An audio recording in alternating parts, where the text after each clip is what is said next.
I think for me, the first like feeling I had while watching this was like heartbreak for Glinda. The For Good duet is where I teared up. The love triangle savagery was just, oh, it was rough. This movie hurts a lot for a long time.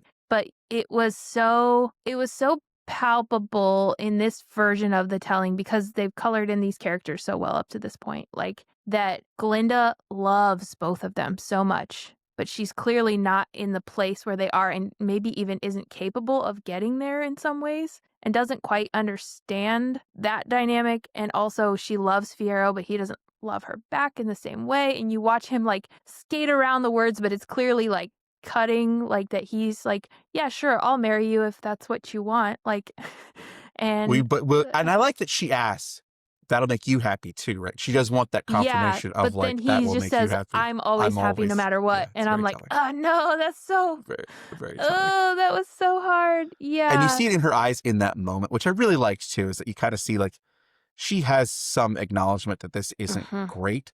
But I think she also feels like this is what has to happen because of the way the world is. And that's a lot of decisions she makes is around like the world is forcing this. So like, I just have to go with it. She doesn't feel empowered to make the change.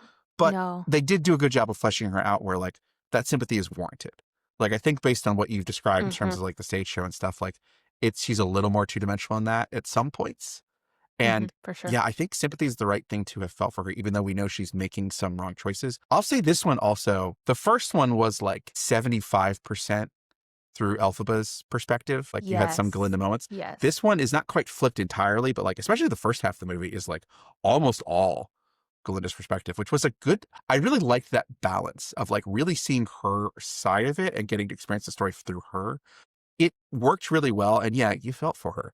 Because there's two things she longs for she can't get. And they both like, she wants the love of Fiyero and she wants the talent that Elphaba has. Like that flashback scene was heartbreaking with her as a little girl. I'm like, oh my gosh. That was rough. That was like the only thing I've ever wanted, I can't ever have. And so I've attached this thing that I do have. And now I'm being told that thing is like kind of not that great and insufficient. Like, and just that, I mean, she was, that was hard to watch was her. I mean, because she's, to some extent, I think what I understood in this watching of the second half of this story, yes, Elphaba's right, but also and she's standing up for people who can't stand up for themselves, but there are like normal people being very destabilized by everything that's happening, and like there is a little bit of duty and service to like trying to keep those people okay, like, and safe and like not in chaos and tailspin, and they matter too because they're not the ones doing this. Like they don't matter more, but they matter as well. And so just like that kind of, I think I understood the duty Glinda felt more this time, weirdly. But yeah, it was, the love triangle savagery was just, it was rough. So I think also it was interesting, kind of realizing how much in their own way,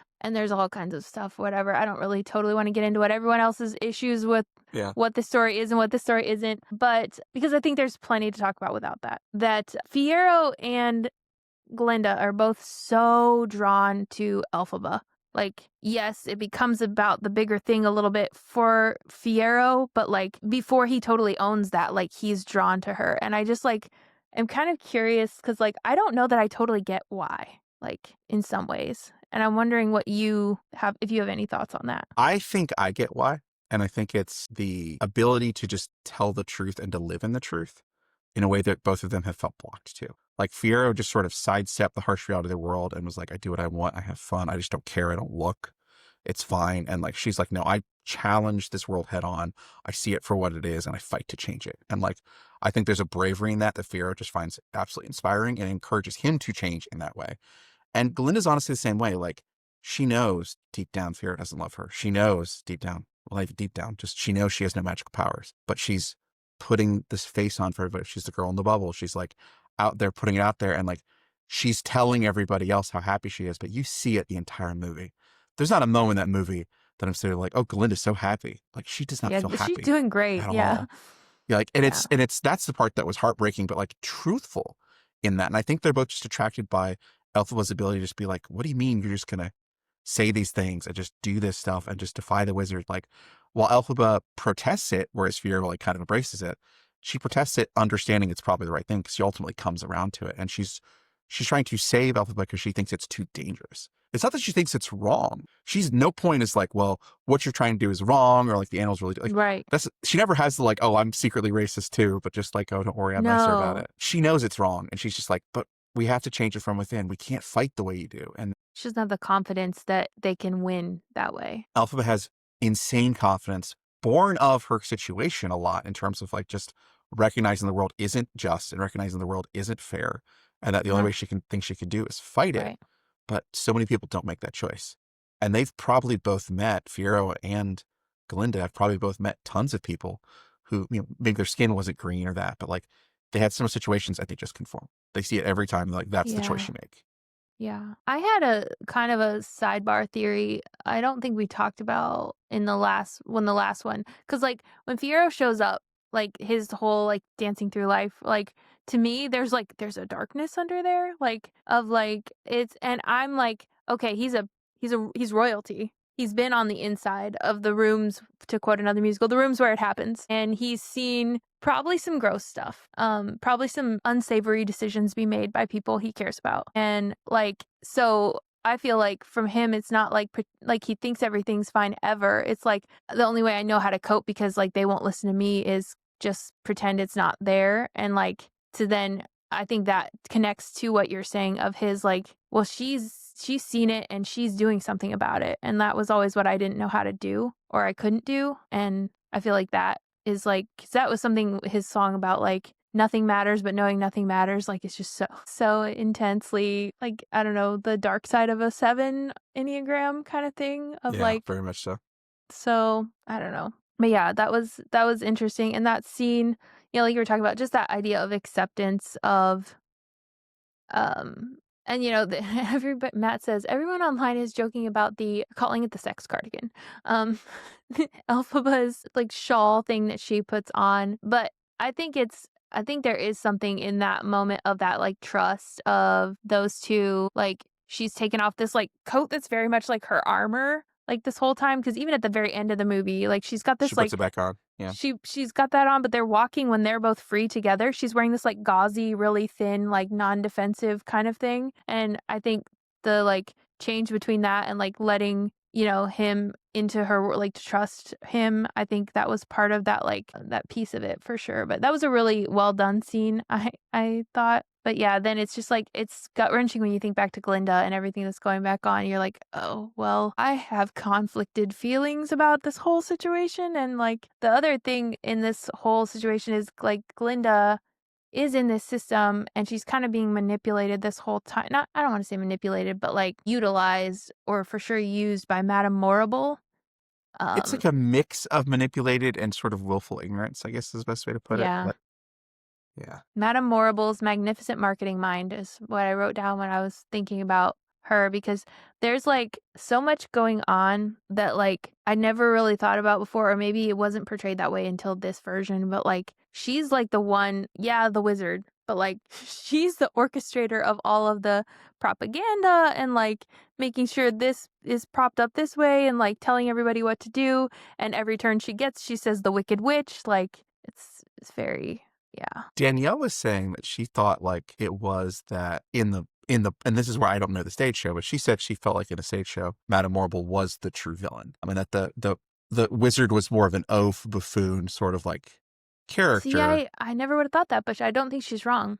I just didn't see it that way. Because we had a discussion about like, oh, like, so did they change? She felt like they changed that for the show. She's like, yeah. I'm like, I think that's more effective though, because I think we're also at a point now where we don't want to pretend like, oh yeah, it's just the silly puppet person. Don't worry about them. The buffoon salesperson's never a problem. It's like, oh, well, maybe guys. They're in on it a little bit. Yeah. Yeah. The whole like that propaganda. I mean, this whole time she just like, I realized at this point too that she's like every turn she gets saying something about how, like if there's any reference to Elphaba or that like side of things, she full on says the wicked witch. Like she's actively verbally branding this situation like very intentionally. It's a lot of marketing. Yeah.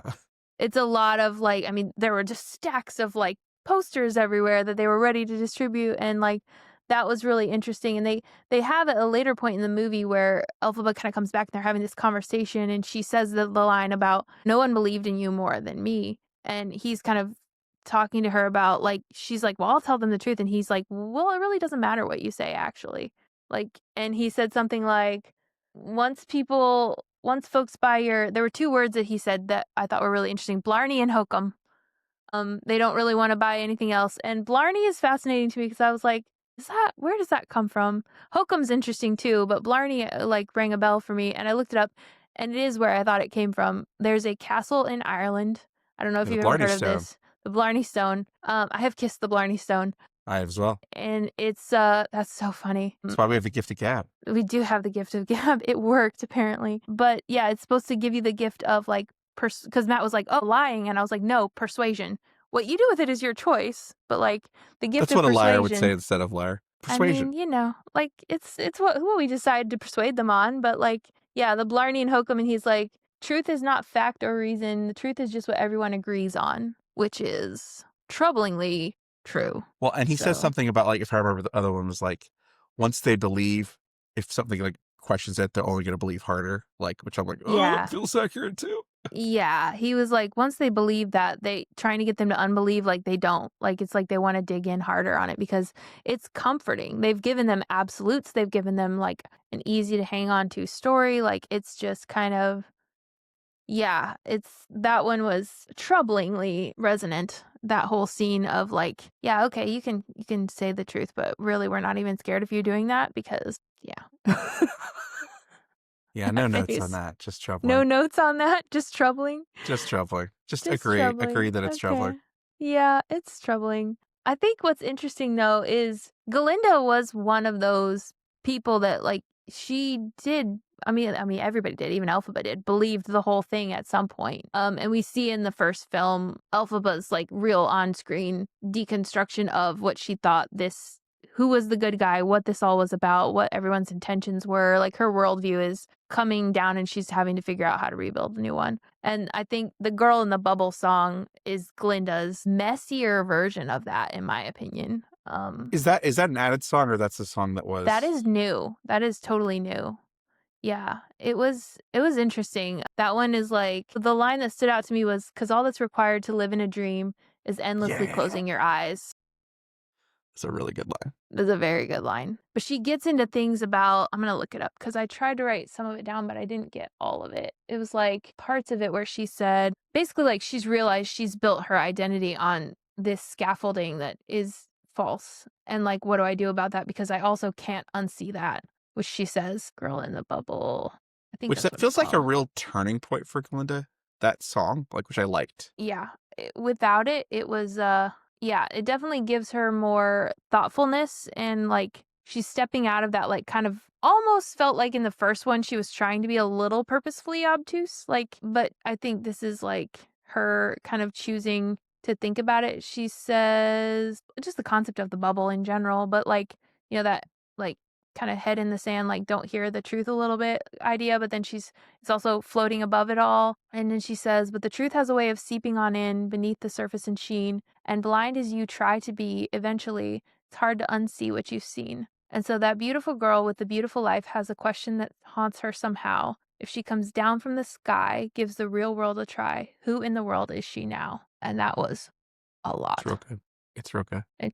She says it's time for her bubble to pop. You and I spent a lot of time in the first half of this talking about Glinda and Elphaba. And sort of, like, I kept saying, like, I think Elphaba's obviously the hero, obviously what we're pointing to, like, obviously what she's doing makes total sense, but, like, I did appreciate how thorough Glinda was, because Glinda's a real person, and, like, there's a real problem there too. And this movie really sticks the landing in terms of having two women with different lives struggle with these problems, and takes Glinda a little longer, but eventually face those demons and, like, come out on the right side of, like, what they should be doing. And it was nice to see.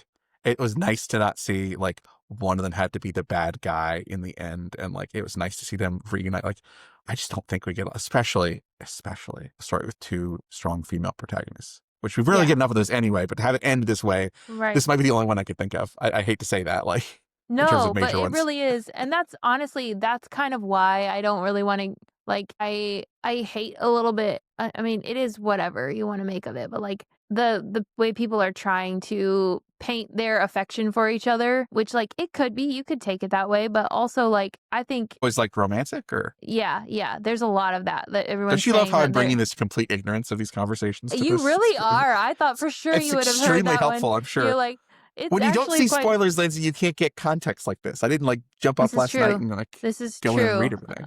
That's so funny. But yeah, no, it like so people are like saying like, yeah, they're just good friends. And I'm like, I suppose if Yeah, you I want think to put so. that there, you can. But I'm also like, okay, then maybe you've never had a friend that's like been a really special because there's grieving in that too. It's not just like we talk a lot about the pain of breakups in Sure. society, but like, there's like I think there's just like one, first of all, Glinda's never had someone be that real with her. Like Elphaba is very unique to her. And the same thing a little bit for Elphaba because Matt asked me on the way home, he's like, that song, it talks about, I have been changed for good. He goes, I'm being serious. Like, I'm not trying to be difficult. What did Glinda give to Elphaba? And I said, no one paid attention to Elphaba before Glinda. She was like, yeah, she didn't come there immediately, but like, I think that seeing her and appreciating her and her being like part of the establishment and caring for her is like part of it too. And like just even being interested in her, I think was something that Elphaba really hadn't experienced from anyone up to that point because she was pretty much on the outside from everyone before Glinda, except Madame Morrible who wanted to use her. Well, and I do think Glinda brings a like, because it's like I don't want everything about Glinda to become like to view it as like manipulative or bad, but like Glinda does think about how people perceive things, like in a way where she's like, and to some degree that's also her kryptonite, where she cares too much about that. But like when we first see Elphaba come in, Elphaba, for lack of a better term, is pretty self-centered. It's about how can I be better, what can I do, and like her interactions with the professor and the animals stuff like opens that up. But like Glinda also teaches her how to think about like I don't think Elphaba would be waging a propaganda war without having met Glinda. Like in terms of like what she was trying to do to like get the wizard down, like I gotta tell them, like she's thinking about how to like get the message out. And I think there's elements of that for Glinda. Like I don't know, like Glinda helped bring her into the real world in a way, and there is power to that, whether that world's messed up or not. Like that's a very beautiful thing to like let her come in and like think about herself in a different way. Like we have to remember how just damaged Elphaba is in all of this. Like that's the part that I think is kind of down about, oh, they're just good friends. It's like, hey guys, like I don't want to make the story about this, but like, do you think Elphaba had any relations with anybody before Fiero? Because I don't. Do I think she opened up in that way to anyone before that? No, no. Absolutely not. So Yeah. like, yeah, maybe in the future, or maybe like, yeah, if they were both okay, would they develop the songs? I guess we could go down the hypothetical, but it's not happening in this story, guys. Like Elphaba does not have the luxury of love in that same way. That's why the Fiero moment's so powerful, is she's finally being like, I guess I will take a moment for me. Like, Yeah. Yeah. so Yeah. Yeah, no, yeah. I agree with that. I think Elphaba through force and then developmentally just like had to learn what lane she was being put in, which was like very much outside of everyone else. And then Galinda kind of brings her into that in the first one, like with like, no, you're gonna come to the party. Like, no, you're gonna like, actually you're really good at this. And like, just thinking conceptually a little bit more, like you were saying, like realizing that some of it is, yes, how you look and people will get, but like if you choose a little bit differently, maybe people will come around a little bit. I think there was some of that, like learning how she was presenting herself as well, kind of in return from Glinda, that I think opened up some options to her too. Well, and even simpler than that, like, hey, Elphaba, you're gonna smile and laugh, and we're Yeah, gonna you're gonna have have fun. fun. Like, We're gonna breathe for a minute. Yeah. it's it's not nothing, because it also is what experiencing that is also part of what makes you able to fight. Because, like, to be honest, Elphaba's so damaged and just so survival mode for her and her sister. I think if she just had that mind, I don't think she could have done all she did. So, like, I really like some of the flashback scenes that are obviously like scenes that didn't see in the first movie, like of them in like the meadow and like Yeah. hanging out and relaxing. It's like, okay, there's more that happened that we didn't show, but like they did, like Elphaba got to just be a person in the world accepted for a moment. And once she had a taste, like, that's how the world could be. Like, it's okay. It helped shift her survival mentality to like, Yeah. I want to create that world. And like, I want, that world is worth fighting for. I don't know if Yeah. Elphaba, like, I think I think we're quick to view Elphaba as a finished product and like Glinda as the broken one that gets fixed by Elphaba. But Yeah. like, it No. is, like, Elphaba couldn't have gotten where she was. If she came with that school attitude of coming in the first day, she'd have screwed up really badly. And I don't think she'd had the energy to fight in the same way. Because I think it just would have been No. rage, just rage. Yeah. What are you fighting for? Like, if Yeah. everything's garbage and everyone is awful and mean and there's, like, the experience that you've had to reference in life is just pain, what are you fighting for? Like, why would you fight for anyone or anything? But even Glinda and, like, Dr. Dillamond, like, he spoke to her and was kind to her as well, and before that, she really had only had what's her name? Dulcibert? Is that what it is? Yeah.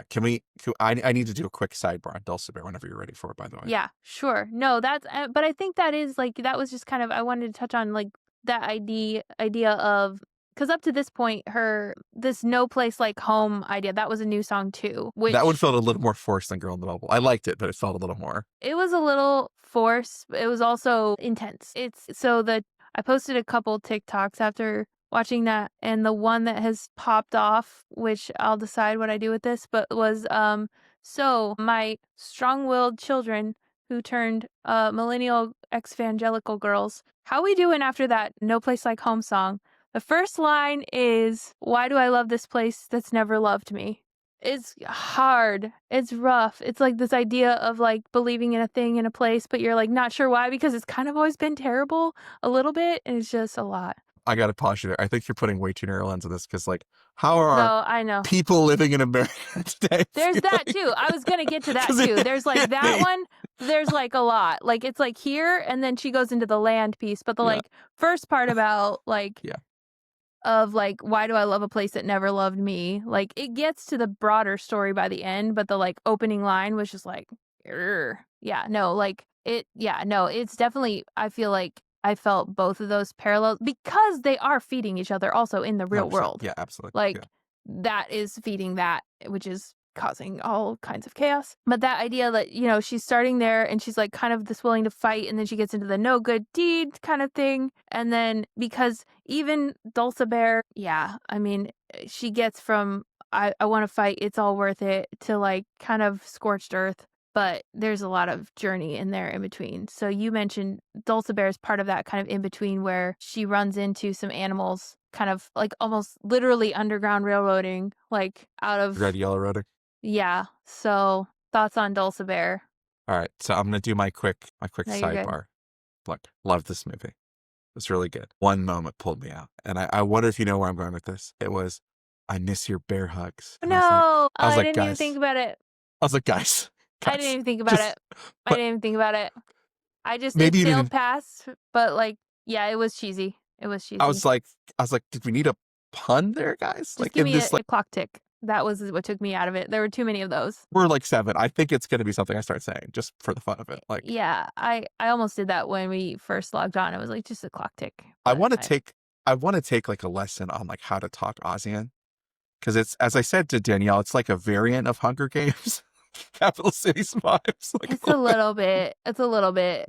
Like you just gotta kind of decide willfully to mispronounce one syllable of a word or add a syllable to a word, but it's got to be it's a just, slightly big word to begin with. but in like Elphaba's like the key, like the master of it. Because like she's, or not Elphaba, I'm sorry, Galinda's like the master of it. Like she's the one that just is so, I love it.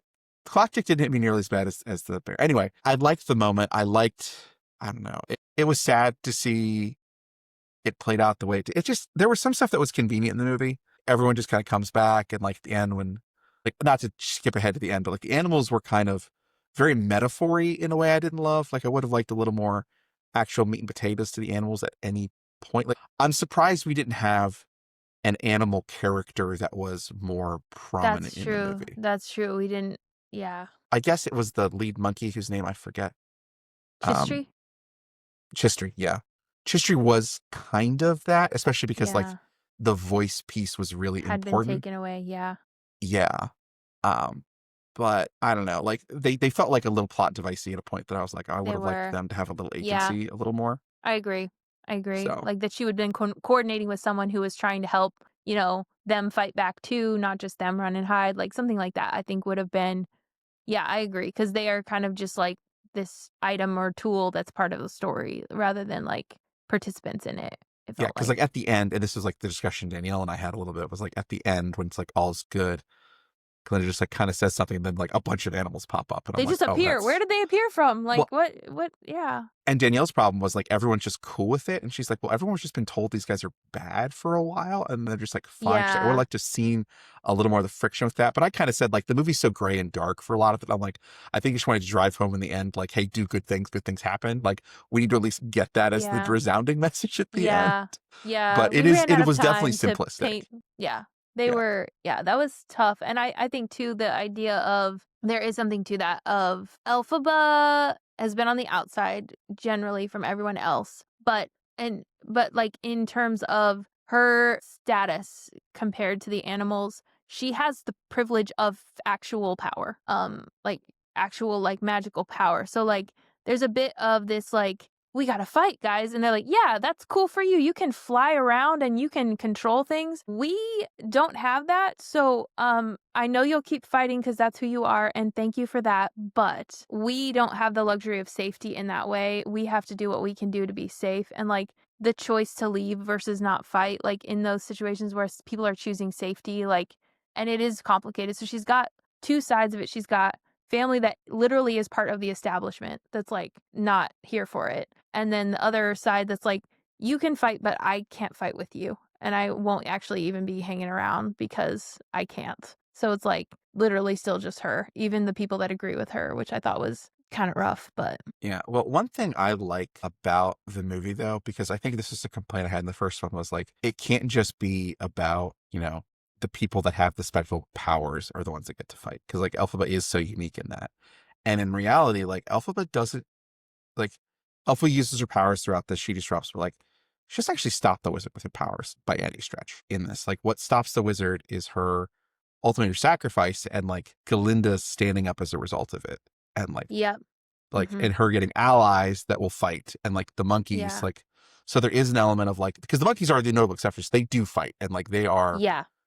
like that is a point of the movie makes really well. So like I do like that in the end what actually does it is a group of people having the bravery inspired Yeah. by Elphaba to then go, but it's not her powers that make that happen, it's her will to No. fight. So And her that was nice her because like I feel like I willingness had to an share. incomplete view of the first half of the movie where I was complaining about that or worried about that.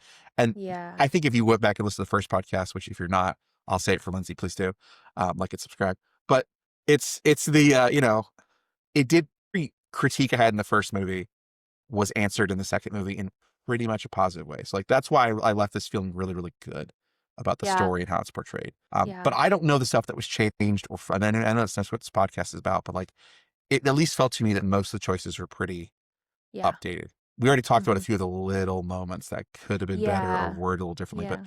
as a whole, hit the notes in a really satisfying way. Yeah. It was I agree with you. I think powerful as you may be, if you're a person versus a planet, you cannot win that way. And like it requires a collective, an agreement. Like you need other people to enact effective change and like to be able to trust that they will, to invite them to come alongside you, but also to trust that they will, and to have that collaboration, I think was the only way. Like there's this like I've talked on a couple episodes ago about the idea of like the story arc, the hero's journey. And the turning point of the story usually is when the hero stops trying to do it their way and decides to accept the guide's like terms and conditions of no, this is how it has to go for it to like work. And I feel like it's complicated a little more in this one, in that like Elphaba realizes this force and this like way that she's been going about things isn't going to work. We do kind of have to work a little bit within the system where it's fallen now, at least. And I have to remove myself because at a certain point she's become the story. Like it's less about the animals, it's become more about her. And I think realizing when the fighting is not yielding the good you're trying to do, it's just kind of, ripping even normal good people apart, which is what Glinda is trying to help support and stabilize. And like I think there's that wisdom of like, how long do I shout? Because there's a moment to shout sometimes, and there's a moment to try to raise some awareness. But I think then Elphaba's like wisdom of realizing, okay, I've become the thing, and that's not what this is about, actually. And like, I have to kind of pull myself out of it and let someone else solve it in a way. And yeah. And part of that's her own fault, but part of it's also the way she went about it for a minute too.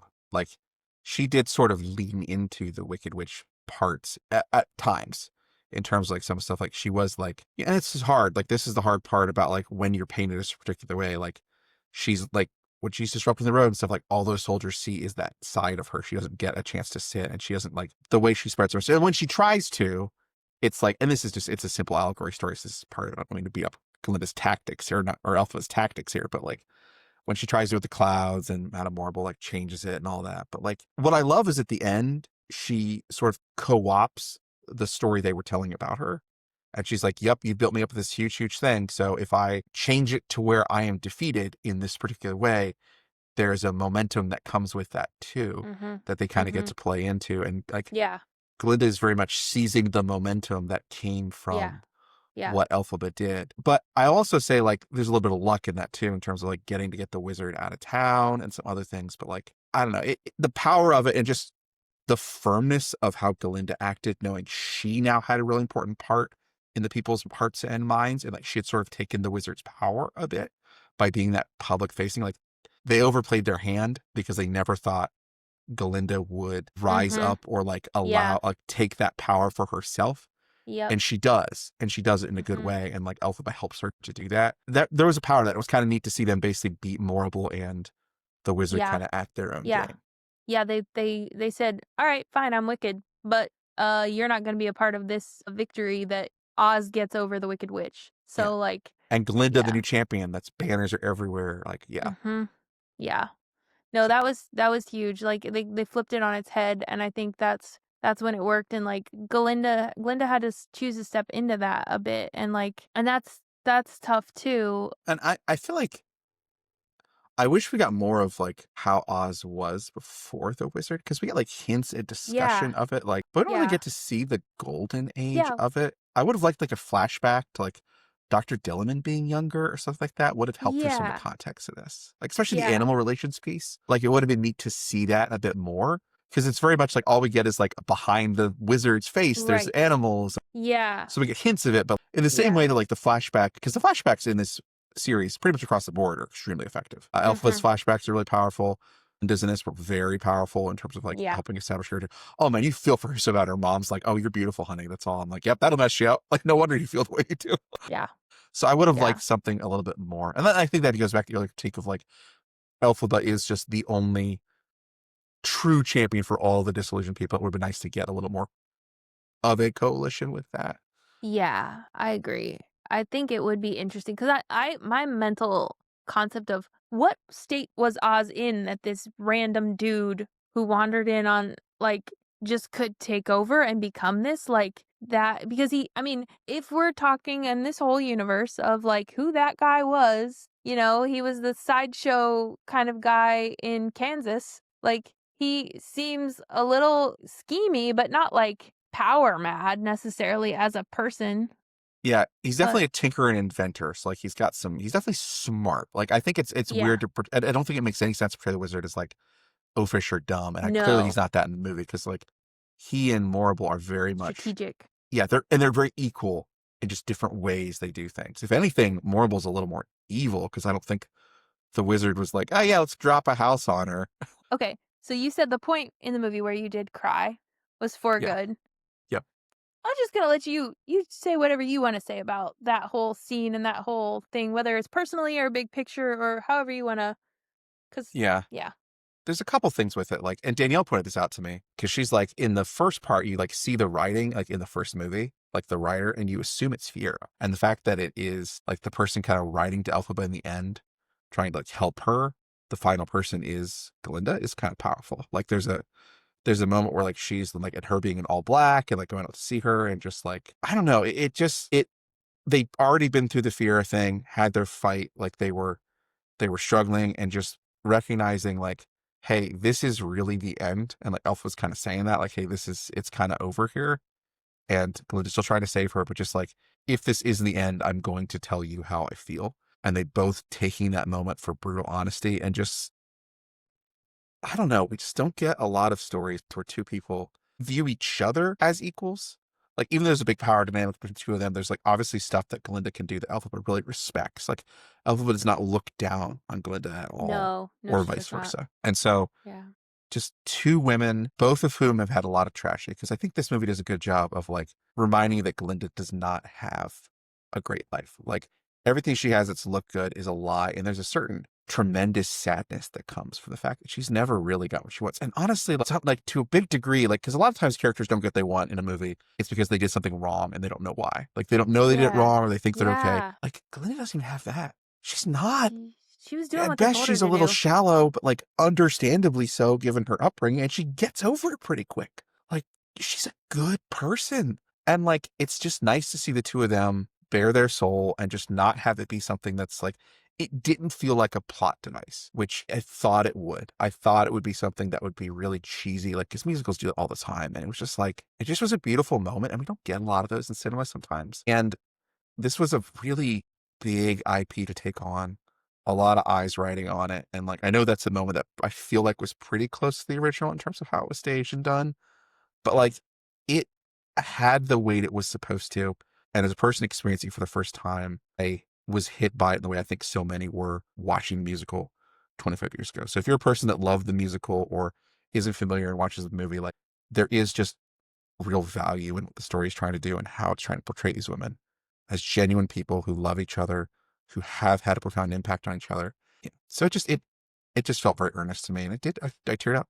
Yeah, I think there's a lot in that, and I think there's that sincerity, and I think there's that like yeah, just the even the I don't think it was in the musical, but maybe it was. It got more breathing room if it was in the musical. It got more breathing room here that made me notice it more was them saying I love you, like just flat out. Like that was around that moment. It wasn't in the song obviously, but like I think there's just like and two, like, you know, we're talking about there's a lot of politics.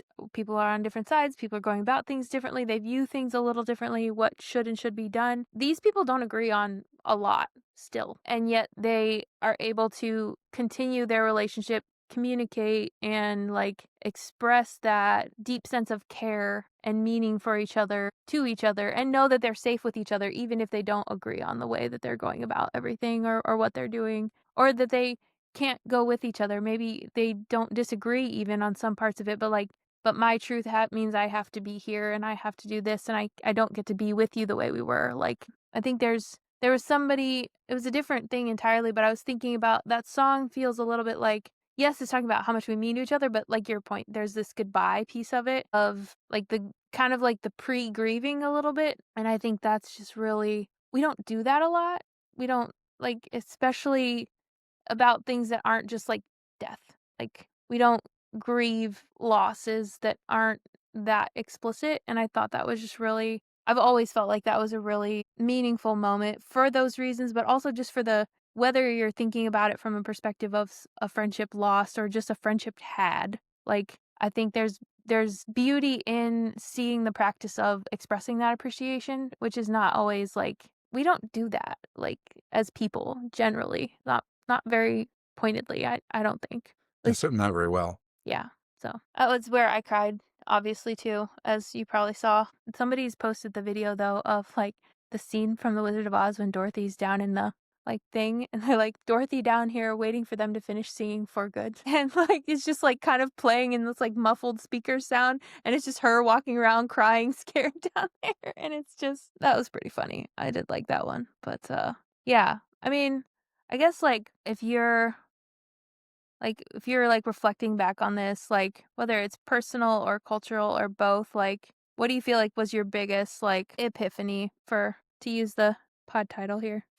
Trying to think of what like the specific piece I want to pull out of it that I think Yeah, sure. There's hit me the most several. profoundly. I would just say like I think as terrifying as it is, and just not to get like too modern day with this, but like just that there is just sometimes when you stand up and do the right thing, it will not go well, and it will end badly. You will get villainized, you'll get put the wrong way, but like it's still the right thing to fight, and like it's still the right thing to try to convince others, and like to do that with love and with care is what matters. Because ultimately, what wins out in the end is, like I said, Elphaba winning over other people, and like it's not I hit the wizard with the magic spell. Yeah. Um, in fact, I like that magic almost always causes problems in Yeah, this that's true. movie. Like So that power, use Deus, of power does, yeah. Well, and just that quick fix Mhm. that like, oh, I'll solve this with cheating the system. I won't do it the hard way. I'll do it the like easy fix. Like, oh, something magical is here to solve my problems. I think there's a lot of equivalence to that in the modern world, and it never ends well in this, and it never solves the problem, and it never makes things better.